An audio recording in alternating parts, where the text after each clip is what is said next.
ఆయన ఋషి సంప్రదాయాన్ని తీసుకుని గణపతి ముని ఏం చేశారంటే ఆయన యొక్క గోత్రం త్రయారుషేయం కౌండిన్య మైత్రావరుణ వాసిష్ఠ త్రయారుషేయ ప్రవరాన్విత అని. అందులో ఋషి సంప్రదాయంలో ఆ గోత్రంలో ఉన్నటువంటి ఋషుల్లో చిట్ట చివరి ఋషిని తీసుకుని ఆ ఋషి పేరు ఇంటి పేరుగా ఉంచుకున్నాడు ఆయన. అది ఋషి సంప్రదాయం అంటారు, అదేం దోషం కాదు. కాబట్టి వాసిష్ఠ గణపతి అని వచ్చింది. తండ్రి తనకి డుంఠి గణపతి మీద ఉన్నటువంటి భక్తి చేత కొడుకుని ఎప్పుడూ కూడా గణపతి గణపతి గణపతి అని పిలిచేవారు. ఎప్పుడూ గణపతి అని పిలవడమే తప్ప సూర్య అని ఆయన్ని పిలిచింది లేదు. అందుకని ఆయన పేరులో లౌకిక నామంలో సూర్య ఉన్నా ఆ సూర్య శబ్దం మరుగున పడిపోయింది.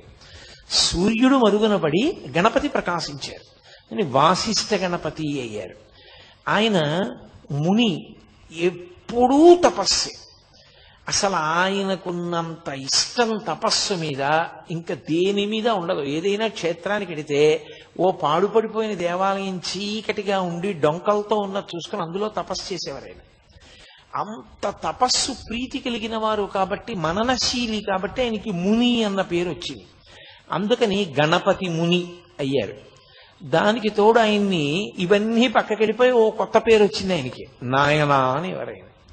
నాయన భగవాన్ రమణులు పెట్టారు ఆయనకి. ఆయన పేరేమిటో కూడా కనుక్కోకుండా భగవాన్ రమణులు ఆయన్ని నాయన అని నోరు విప్పి ఆయనతో మాట్లాడారు. మొట్టమొదటిసారి మాట్లాడారు రమణ మహర్షి తన జీవితంలో. ఆయన నోరు విప్పి మాట్లాడినప్పుడు నాయనా అని పిలిచారు కాబట్టి ఆయనకి నాయన అన్న పేరు ఉండిపోయింది. ఈ పిల్లవాడు ఇంత గొప్పవాడవుతాడని తల్లిదండ్రులు కలలు కన్నారు. అంటే నేను మళ్ళీ పసిపిల్లవాడి స్థాయి దగ్గరికి వచ్చి మాట్లాడుతున్నాను. కానీ ఆ పిల్లవాడు పరమ మౌనంగా ఉండేవాడు. ఎవరితో ఆడుకునేవాడు కాదు. ఏమీ ప్రతిస్పందన ఉండేది కాదు. ఒక్క విషయం వంట పట్టేది కాదు. తండ్రి తల్లి దిగులు పెట్టుకున్నారు. ఊళ్ళో వాళ్ళు బంధుజనం అందరూ కూడా హేళన చేయడం మొదలుపెట్టారు. ఈవిడ సూర్యోపాసన చేసింది, హిరణ్మయీ శక్తి కనపడిందన్నారు. ఆయనకి డుంటి గణపతిలోంచి పిల్లవాడు వచ్చి తొడ మీద కూర్చున్నట్టు కనపడ్డాడన్నారు. వీడు చూస్తే ఇంత బలహీనుడు, అనారోగ్యం, మూర్ఛ, ప్లీహ వ్యాధి, ఇన్ని వ్యాధులతో కొడుకుని ఏమీ మాట్లాడకుండా జడుడులా ఉన్న పిల్లవాడు పుట్టాడని అందరూ నవ్వుతున్నారు. పిల్లవాడికి 6వ ఏడు వచ్చింది. తండ్రి ఆయుర్వేద శాస్త్రంలో ప్రకాండు. ఆయన ఆలోచించాడు, కడుపున పుట్టిన కొడుకు కదా అని ఆ చికిత్స చేయలేకపోయాడు అంతకాలం. ఇక ఆలోచించి ఆయుర్వేద శాస్త్రంలో చెప్పబడింది కాబట్టి నేను ఈ చికిత్స చేస్తాను పిల్లవాడికని అగ్ని సంబంధమైన చికిత్స ఒకటి చేశాడు. కొన్ని సభాముఖంగా చెప్పడానికి కూడా భయంగా ఉంటాయి. ఎందుకంటే తెలిసి తెలియక ఎవరెక్కడ చేస్తారో అని భయం. కాబట్టి అగ్ని సంబంధమైన చికిత్స ఒకటి చేశాడు ఆ పిల్లవాడికి. అది చేసి చెయ్యగానే పెద్ద ప్రవాహానికి అడ్డు తీసేసినట్టుగా వచ్చేసింది ఆయనలో శక్తి. వచ్చేసి విశేషంగా మాట్లాడడం మొదలుపెట్టాడు. అపారమైనటువంటి కవితాధార. చాలా చిన్న వయస్సులో 7-8 సంవత్సరాలు వచ్చేటప్పటికే సంస్కృత భాష కరతలామలకమైంది. ఆయన 10వ ఏటలోనే పాండవ ధార్తరాష్ట్ర సంభవము అనబడేటటువంటి అద్భుతమైనటువంటి గ్రంథాన్ని రచించాడు. ఆ పిల్లవాడు ఎన్ని మంత్రాలు తండ్రి దగ్గర ఉపదేశం పొందాడు. తల్లిగారి దగ్గర సూర్యనారాయణమూర్తి యొక్క ఉపాసన, భక్తి అంతటినీ పుణికి పుచ్చుకున్నాడు. అన్నిటినీ మించి అంత చిన్న పిల్లవాడిని పంచాంగం ఎలా గుణిస్తారో నేర్పడానికి తండ్రి పంపించాడు. 4 రోజులు వెళ్ళి పంచాంగం ఎలా గుణిస్తారో నేర్చేసుకుని పంచాంగం మీద కాల గణనానికి సంబంధించిన శాస్త్రం చదివి పంచాంగ గణనం చేసే శాస్త్రి గారికి ఇలా చేస్తే బాగుంటుందనో కొత్త పద్ధతిని నేర్పాడు ఆయన. అంతటి ఏకసంతాగ్రాహి. దానికి తోడు అపారమైనటువంటి శారదా కటాక్షం. దేని మీదైనా సరే ఆయన ఆసువుగా అద్భుతమైనటువంటి సంస్కృత శ్లోకాల్ని అసలు అదొక పెద్ద వర్షమే అలా వర్షించేవారు. దానికి తోడు జ్యోతిష శాస్త్రమనందు ప్రకాండు. అంత గొప్ప శక్తిని పొందాడు. ఆయనకి ఒక చెల్లెలు అన్నపూర్ణ, ఓ తమ్ముడు శివరామశాస్త్రి పుట్టారు. పుట్టిన తర్వాత కొంతకాలానికి ఈవిడ విశాలాక్ష అన్న మహాతల్లి ఆ నరసమాంబ గారు తల్లిగారు మళ్ళీ గర్భం ధరించారు. లోపల కవల పిల్లలు ఉన్నారు అన్నారు. ఇంకొక గంటలో పురుడు వస్తుంది. పెద్ద కొడుకు ఈయన ఆ పెద్ద కొడుకు పాప భీమశాస్త్రి బతికాడు. ఈయన రెండో కొడుకు. ఈ రెండో కొడుకు వీధిలో కూర్చుని ఉన్నాడు కుర్చీలో, ఇంకా చిన్నపిల్లవాడు. ఆవిడ ఎందుకో వచ్చి ఆ కొడుకుని అడిగారు, నాయన ఇంకొక గంటలో పురుడు వచ్చేటటువంటి స్త్రీకి పుట్టే పిల్లలు ఆమె ఎలా ఉంటారు అని అడిగారు.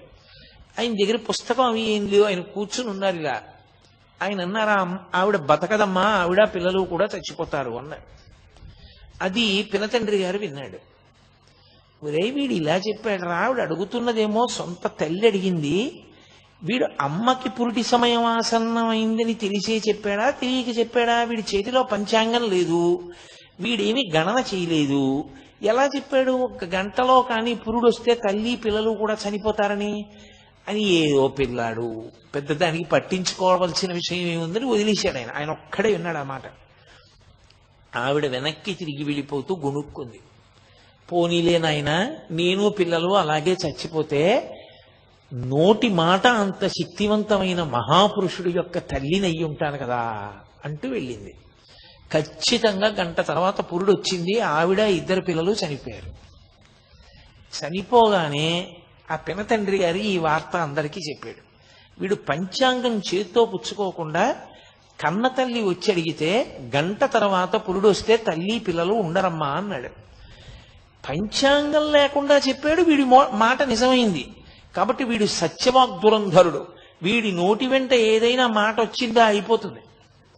కాబట్టి వీడితో చాలా జాగ్రత్తగా ఉండాలి. వీడి నోటంటే చెడు మాట వచ్చినా ప్రమాదమేనది. ఊరు వాడ అందరూ బంధుజనులు ఏమని పిలిచేవారంటే, మాట చేత తల్లిని చంపుకున్న దుర్మార్గుడు అంటుండేవారు. ఆయన దానివల్ల 3 నెలలు మాట్లాడడం మానేశారు. ఆ తర్వాత తండ్రి గారు క్షేత్ర పర్యటనల గురించి, ఇతర విషయాల గురించి, భక్తి గురించి అదే పనిగా మాట్లాడుతుండేవారు. మాట్లాడతాడేమో పిల్లాడు చూద్దామని. ఎట్టకేలకి 3 నెలల తర్వాత ఆయన మళ్ళీ మాట్లాడడం మొదలుపెట్టారు. ఆయనది విశేషమైన సరస్వతీ కటాక్షం, గణపతి యొక్క అంశ చేత జన్మించినటువంటి మహానుభావుడు. నేను మీతో మనవి చేశాను, అరుణాచలంలో పరమేశ్వరుడు 4 స్వరూపాలతో ఉంటాడు అని. ఒకటి బ్రహ్మ విష్ణువుల మధ్య కలహం తీర్చడానికి జ్యోతిస్తంభంగా ఆవిర్భవించినటువంటి పరమేశ్వర స్వరూపం. రెండవది కొండ. మూడవది అరుణాచలేశ్వరుడు. నాలుగవది అరుణాచలం కొండలో ఉండేటటువంటి గుహలో ఉండే సిద్ధపురుష స్వరూపం, దక్షిణామూర్తి స్వరూపం. 4 స్వరూపములతో ఉంటాడు అని చెప్పాను. అపితకుచాంబయ్యి అమ్మవారు ఉంటుంది. ఆ పార్వతీ పరమేశ్వరుల యొక్క కుమారుడు సుబ్రహ్మణ్య స్వరూపంగా రమణ మహర్షి వచ్చారు. గణపతి యొక్క అంశలో కావ్యకంఠ గణపతి మునొచ్చారు. వీళ్ళిద్దరూ అక్కడే కలుసుకోవాలి అరుణాచల క్షేత్రంలో. వీళ్ళిద్దరూ కలుసుకున్న కాలం స్వర్ణయుగం. ఎందుకంటే పార్వతీ పరమేశ్వరులు ఇద్దరు కుమారులతో కలిసి కనపడిన క్షేత్రం ఆ క్షేత్రం అప్పుడు. కాబట్టి ఆ పిల్లవాడు చిన్నతనం నుంచి అపారమైన కవితా ధార. తల్లిగారు వెళ్ళిపోయారు. ఇక తండ్రి గారిని మా పిల్లనిస్తామని ఆయన పాండితీ ప్రకర్ష, ఆయన సత్యవాగ్ దురంధత, దానికి తోడు ఆయన యొక్క మంత్రోపాసన శక్తి, ఆయన యొక్క శాస్త్రముల యందు ప్రవేశము చూసి ఎంతమందో పిల్లనిస్తామని వెంటబడ్డారు. ఆఖరికి చూసి కర్రావారి పిల్లనిచ్చి చేశారు. కర్రావారు ఉన్నారు సభలో. కర్రావారి పిల్లనిచ్చి చేశారు. ఆమె పేరు విశాలాక్షి, బహుగడుసరి. ఆమె భర్తకి తగిన ఇల్లాలు, మహాపతివ్రత, ఆయన్ని అనుగమించేది ప్రతి విషయంలో. కానీ గడుసుతనంలో భర్త ఎంత గడుసువాడో, ఎంత సరస్వతీ కటాక్షం ఉన్నవాడో ఆమె కూడా అంత గడసరి. ఆమె వ్యక్తురాలైనప్పుడు కాపరానికి పంపించి ముహూర్త నిర్ణయం చేశారు. చేసి మామగారే స్వయంగా కోడలకి ఉపదేశం చేశారు, గణపతి మంత్రమును పరదేవతా మంత్రం. ఆమెని ఒకసారి అడిగారు మామగారు, నీకు గణపతి మంత్రం ఎక్కువ ఇష్టమా, ఉపాసన చేసేటప్పుడు పరదేవతా మంత్రం ఎక్కువ ఇష్టమా అని అడిగారు. తండ్రి కొడుకు అన్నం తింటున్నారు, కోడలు వడ్డిస్తోంది. ఆయన చమత్కారానికి అడిగాడు, ఎందుకని గణపతి మంత్రం ఎక్కువ ఇష్టమండి అందనుకోండి, ఆమె భర్తయ్యేగా గణపతి, కావ్యకంఠ గణపతి ముని. పరదేవతా మంత్రం ఇష్టమందనుకోండి, మరి భర్తకి సంబంధించిందంత ఇష్టం లేదని కదా. ఏమంటుందో చూద్దామని ఆయన నవ్వి అడిగాడు. ఆవిడెంత చమత్కారంటే ఆవిడంది, బాహ్యమునందు గణపతిని సేవిస్తూ ప్రత్యక్షంగా ఆంతరమునందు పరదేవతోపాసన చేస్తూ ఉంటానంది. అమ్మో, చాలా గడసరి కోడలే వచ్చింది అని నరసింహశాస్త్రి గారు చాలా పొంగిపోయారు. ఆయన పెళ్ళయిందంటే 3 ఏళ్లు తేడా ఇద్దరికి.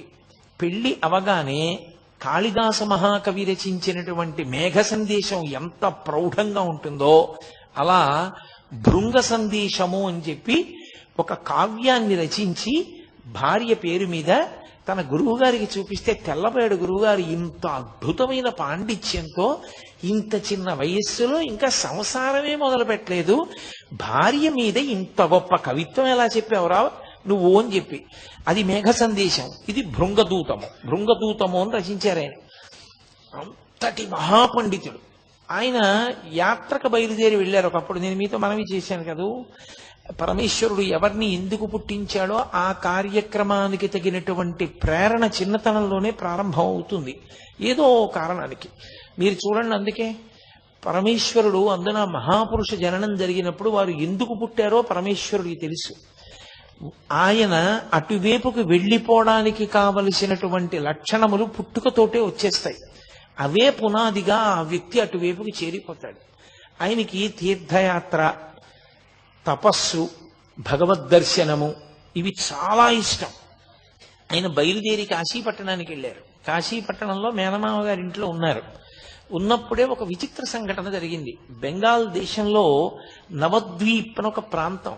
ఆ నవద్వీప్లో హరిమంటపము అని ఒక మంటపం. ఆ మంటపంలో ప్రత్యేకంగా ప్రతి సంవత్సరం అపారమైనటువంటి పాండితీ ప్రకర్ష కలిగినటువంటి విద్వాంసుల్ని తీసుకొచ్చి వాళ్లతో చర్చించి అపారమైన శక్తి ఉన్నవాడు, అంతటి కవన శక్తి ఉన్నవాడు అన్న వాళ్ళకి కావ్యకంఠ అన్న బిరుదిస్తూ ఉంటారు. వాళ్ళు దక్షిణ దేశం వైపు నుంచి, అంటే ప్రత్యేకించి ఆంధ్రదేశం అటువైపు నుంచి వచ్చిన వాళ్ళంటే వాళ్ళ దృష్టిలో పెద్ద పాండిత్యం ఉన్నవాళ్ళు కారని వాళ్ళకు ఒక అపోహ ఉండేది. అందుకని ఎవరిని అసలు దగ్గరికే రానిచ్చేవారు కాదు. అందులో అంబికా దత్తు అని ఒక ఆయన ఉండేవాడు. ఆయన ఆధ్యక్షం వహిస్తుండేవాడు ఆ సభకి. ఆయనకి సింహం అని పేరు సంస్కృత భాషలో. అంతటి మహానుభావుడు. కాబట్టి ఆయన దగ్గర పరీక్షకి నిలబడి ఆ బిరుదు పొందడం అంటే అంత తేలిక విషయం కాదు. నిన్నగాక మొన్న పెళ్ళైన పిల్లాడు. ఈయన గణపతి ముని ఆ బిరుదం కోసం అని చెప్పి నవద్వీప్లో ఆ హరిమందిర ప్రవేశం చేశారు. చాలా కష్టపడ్డారు దానికోసం ఆయన. ఆ లోపలికి వెళ్ళడం అంత కష్టమైందంటే, ఇప్పుడు నేను కావ్యకంఠ గణపతి ముని యొక్క జీవితాన్ని పూర్తిగా విచారణ చేయడం నా ఉద్దేశ్యం కాదు. ప్రధానం ఏమిటంటే అరుణాచలంతో సంబంధం గురించి మాట్లాడడం. అందుకని నేను ఆ విషయాల్ని దాటవేస్తున్నాను. ఆయన కొన్ని సమస్యాపూరణాలు ఇచ్చాడు. చాలా మీరు ఎప్పుడైనా చదివితే అసలు నిజంగా పిల్లవాడు ఇలా ఎలా నిలబడ్డాడు, ఎలా మాట్లాడాడరా అని చాలా ఆశ్చర్యం వేస్తుంది. అంత గొప్ప సమస్యాపూరణాలు ఇచ్చారు. అవలీలగా వాదించి ఆఖరికి ఎంత స్థాయిలో బెదిరించారంటే ఆ అంబికా దత్ అన్న ఆయన్ని ఈయనేదో చిన్నతనం చేసి మాట్లాడబోయాడు. ఆయన అన్నారు, గణపతి ముని నువ్వు అంబికా దత్తుడివి, కన్న కొడుకువి కావు, నేను గణపతిని కన్న కొడుకుని, నేనా నువ్వా ఎవరెక్కువ పరదేవత కన్నారు. తెల్లబోయాడు ఆయన. ఆఖరికి ఆ సంవత్సరం ఈయన యొక్క కవితాధార చూసి కావ్యకంఠ అన్న బిరుదు ఈ పిల్లవానికి ఇచ్చారు. దాంతో ఈయన యొక్క యశశ్చంద్రికలు అంతటా వ్యాపించడం మొదలుపెట్టాయి. సరే, అక్కడి నుంచి బయలుదేరారు, ఇంటికి వచ్చారు. నేను ప్రధానమైనటువంటి భాగంలోకి రావలసి ఉంటుంది కదూ. ఆయన బయలుదేరి దక్షిణ దేశానికి యాత్రకు వచ్చారు. వచ్చి కాంచీపురం వెళ్ళి కాంచీపురంలో కొన్ని కోట్ల పర్యాయములు శివ శక్తి సంబంధమైనటువంటి మంత్రములను జపం చేశారు. జపం చేసి ఆయన అక్కడి నుంచి అరుణాచల క్షేత్రానికి వచ్చారు. వచ్చి అరుణాచల క్షేత్రంలో అపితకుచాంబ అరుణాచలేశ్వరుల ముందు నుంచి వెళ్ళాలి. స్మార్తులకు నియమం ఏమిటంటే ముందు పరమేశ్వర దర్శనం చేసి అమ్మవారి దర్శనం చేస్తారు. అంతేకాని ముందు అమ్మవారి దర్శనం చేసి అయ్యవారి దర్శనానికి వెళ్ళరు. కానీ కావ్యకంఠ గణపతి మునికి అన్నీ తెలిసున్నా ఆ రోజు ఆయన ఎందుకో ముందు అపితకుచాంబ దర్శనానికి వెళ్ళారు. ఆయన వెళ్ళి అపితకుచాంబ ముందు ఇలా నిలబడి చేతులొగ్గి నమస్కారం చేస్తున్నారు. అంతే. అమ్మవారికి అలంకారం చేసినటువంటి పువ్వులన్నీ జల జల జల జల రాలి కింద పడిపోయాయి. ఓహో, నన్ను అమ్మ అనుగ్రహించింది, గణపతి కదు, మరి గణపతి అంశ కదూ, ఆవిడికి అందులో కొడుకుని చూస్తే మహాప్రీతి. హేరంబుడిని పేరు మహానుభావుడికి. అమ్మవారు యొక్క కళ తగ్గించవలసి వస్తే శంకరాచార్యుల వారు ఎదురుగుండా గణపతి ప్రతిష్ఠ చేసేవారు. శ్రీకాళహస్తి క్షేత్రానికి కూడా ఆవిడ గణపతితో కలిసే వచ్చింది. కాబట్టి పెద్ద కొడుకు అంత ప్రీతి ఆవిడికి గణపతి అంటే. అందుకని చూడగానే ఆవిడ మించి పువ్వులన్నీ రాలిపడ్డాయి. చాలా సంతోషించారు ఆయన. అమ్మ అనుగ్రహం కలిగింది అనుకున్నారు. ఆయనతో పాటు తమ్ముడు శివరామ శాస్త్రి కూడా వచ్చాడు. వచ్చి ఆయన అరుణాచలేశ్వర దర్శనానికి వెళ్ళారు. అప్పటి వరకు తీర్థయాత్రలలో ఎన్నో దేవాలయాలకు వెళ్ళారు, ఎన్నో దర్శనాలు చేశారు. కానీ అరుణాచలేశ్వరుడి ముందు ఇలా నిలబడేటప్పటికీ ఆయన ఒంట్లో పులకాంకురాలు వచ్చి వెన్నుపాములో ఏదో విద్యుత్తు ప్రవహించినట్టుగా ఈయనతో నాకు ఏదో గొప్ప అనుబంధం ఉంది, తండ్రి నన్ను పిలుస్తున్నావా అన్నారు. ఎంత పారవస్యానికి లోనై బయటికి వచ్చారు. వచ్చి దుర్గమ్మ దర్శనానికి వెడదామని వెడుతున్నారు. తమ్ముడు, అన్నయ్య నాకు ఆకలేస్తోంది, అన్నయ్య నాకు ఆకలేస్తోంది, అరటిపండు కొనుక్కుంటాను, ఓ డబ్బు ఇయ్యమన్నాడు. సరే ఏదో ఇచ్చారు. ఆయన 8 అరటిపళ్ళు కొనుక్కు తిన్నాడు. అయినా ఆయన ఆకలి తీరలేదు. కాసేపు అయ్యేటప్పటికి మళ్ళీ డబ్బడికి మళ్ళీ 8 అరటిపళ్ళు తిన్నాడు. ఒరే, నువ్వు ఇలా అరటిపళ్ళు తినేస్తే ఆరోగ్యం పాడైపోతుందిరా నీకు. అప్పుడే గణపతి ఉత్సవాలు పూర్తయ్యాయి అరుణాచలంలో. ఏకాదశి తిథి ఆ రోజున. ఎక్కడైనా అన్నదాన సత్రంలో అన్నం పెడతారేమో కనుక్కుంటానుండరా అని చెప్పి ఆయన వెళ్ళి అన్నదాన సత్రవుల్లో అడిగారు. ఇవాళ ఏకాదశి కదండి, అన్నదానం ఉండదు అన్నారు. ఏకాదశి ఉపవాస తిథి. వెంటనే బ్రాహ్మణ వీధిలోకి వెళ్ళి భవతి భిక్షాందేహి అని ఆయన యాచన చేశారు. అసలు ఎవ్వరూ ఆత్మహత్య చేసుకోకూడదు, ప్రత్యేకించి బ్రాహ్మణుడు అసలు చేసుకోకూడదు. అందుకే భిక్ష ఉపనయనం అవగానే భిక్షకి వెళ్ళమంటారు. భిక్షాటన చేసైనా బతికి శాస్త్రాన్ని 10 మందికి చెప్పాలి తప్ప తానే ఆత్మహత్య చేసుకుంటే లోకానికి మార్గం చూపించేవాడు ఎవరికా. అందుకని ఆయన బ్రాహ్మణాగ్రహారంలోకి వెళ్ళి ఇళ్ల ముందు నిలబడి భిక్షాటన చేశారు. తమ్ముడికి ఆకలిగా ఉందమ్మా, పట్టెడు అన్నం పెట్టండి అని. ఏ ఇంటికి వెళ్ళినా తలుపులు వేసేసుకుని నిద్రపోతున్నారు. లేదా ఇవాళ ఏకాదశయ అన్నం లేదన్నారు. ఇంత గొప్ప క్షేత్రం, ఇటువంటి చోట ఎంత ఏకాదశి అయితే మాత్రం పిల్లలకన్నా వండుకోరా? పిల్లలకి ఏకాదశి ఉపవాసం లేదు. అందుకని మరి పిల్లల కోసం అన్నం వండొద్దు. వండుకుంటే ఇంటికి అతిథి ఎవరైనా వస్తారేమోనని కూడా పట్టెడన్నం పెట్టడానికి వీలు లేకుండా ఉన్నదంతా తామే తినడానికి కావలసినంత అన్నం మాత్రమే వండుకునేటంతటి స్వార్థపరులున్న పట్టణమా ఏమి తిరువన్నామలై అని ఆయన తెల్లబోయారు. వెతికారు వెతికారు వెతికారు వెతికారు, ఎక్కడా పట్టెడన్నం దొరకల. తమ్ముడేమో ఏడుపు, అన్నయ్య ఆకలేస్తోంది, అన్నయ్య ఆకలేస్తోందని. చిత్రం ఏంటంటే శివరామ శాస్త్రికి భగవంతుడి మీద ఉన్న భక్తి కన్నా అన్నగారి భక్తి మీద భక్తి ఎక్కువ. మా అన్నయ్య పిలిస్తే పరమేశ్వరుడు పలుకుతాడని నమ్మకం. ఆయనకి ఏం చెయ్యాలో అర్థం కాక కొండవంక తిరిగి పార్వతీ పరమేశ్వరులను అడిగారు. అమ్మా, తమ్ముడు ఆకలితో ఏడుస్తున్నాడమ్మా, పట్టెడు అన్నం పెట్టవా అని చీకట్లో వెళ్ళిపోతున్నారు. ఒక ఇల్లు దాటుతున్నారు. ఆ ఇంటి అరుగు మీద ఒక యజమాని పడుకుని ఉన్నాడు. ఆయన గబగబా దుప్పటి తీసి పరిగెత్తుకొచ్చి పట్టుకున్నాడు వెనక నుంచి. ఏమన్నావు ఏమన్నావు ఏమన్నావు? అన్నం దొరకలేదా తిరువన్నామలైలో? కాశీపట్టణంలో వేదవ్యాసుడిని మహాతల్లి అన్నపూర్ణమ్మ పిలిచినట్టే పిలిచి, మా ఆవిడికి నియమం ఉందయా, ఏకాదశి నాడు సాయంకాలం బ్రాహ్మణులకు ఉపవాసం పోస్తుంది. ఎవ్వరు ఇవాళ ఏకాదశి, పైగా గణపతి నవరాత్రి ఉత్సవాలు పూర్తయ్యాయి, ఇవాళ ఎవరు వస్తారయా భోజనానికి, మేము రామని చెప్పి ఎవ్వరు ఏ బ్రాహ్మణుడు రావడానికి ఇష్టపడలా. నువ్వు నీ తమ్ముడు బ్రాహ్మణులు, ఎంత అదృష్టమయ్యా. వెతికి వెతికి వెతికి వెతికి వేసారి నేను అరుగు మీద పడుకున్నా, రా అన్నం పెడుతుంది మా ఆవిడన్నారు. లోపలికి వెళ్ళారు. ఒక మహాతల్లి వచ్చింది, అరిటాకు లేచింది. వీళ్ళిద్దరూ ఆ బట్టలు విప్పేసేసి ఓ తడిగావంచా ఒకటి కట్టుకుని ఆవిడిచ్చిన మడిబట్ట పుచ్చుకుని ఆ మడిబట్ట కట్టుకుని భోజనానికి కూర్చున్నారు. పరిశేచనం ఔపోసన వేశారు, ఔపోసన పుచ్చుకున్నారు. షడ్రసోపేతమైనటువంటి విందు పెట్టింది ఆవిడ.